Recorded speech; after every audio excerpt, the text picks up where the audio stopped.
Everything that God does, He speaks it first. That's what we're going to talk about on Voice of Faith today. 2 Corinthians chapter 4, verse 13, one of my favorite scriptures. I know I say that all the time, but it says, since we have the same spirit of faith, according to what is written, I believed and therefore I spoke. We also believe and therefore speak. Now, first of all, there's something that we need to understand is that we operate in faith, or we're supposed to live by faith, and we're supposed to walk by faith. And without faith, it's impossible to please God. Well, the faith that we operate in is God's faith. We receive faith from Him. He's the author and the finisher of our faith. How does God's faith operate? How does it work? Well, we believe and therefore speak.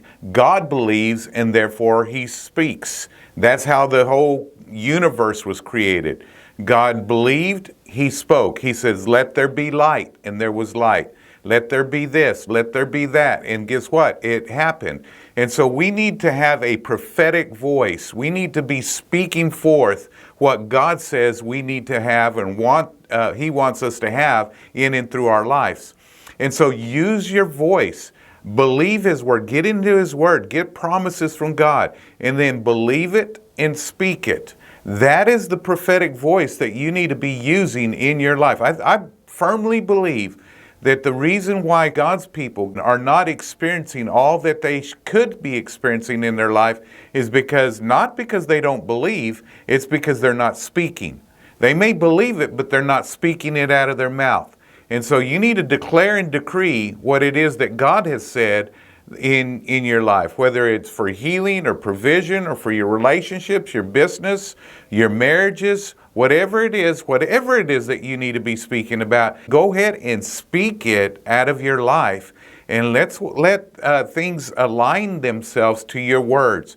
Now, things are out of alignment. A matter of fact, I just had to have some tires put on my car because it was out of alignment. The tires are only a little bit over a year old, but it ruined a set of tires because it was out of alignment. And listen, when we align our voice, our mouth, with our beliefs, then things begin to come into order. Things begin to come into alignment. And that's why many people's health is not in alignment. Their marriage is not in alignment. Their finances are not in alignment. Their businesses are not in alignment. Their relationships are not in alignment. And so it's because we're not aligning our words with our beliefs. So if you'll do that, I believe it'll work for you. I know it will work for you because that's what God says will happen. I love you. Man, don't forget, work the word, because when you work the word will work.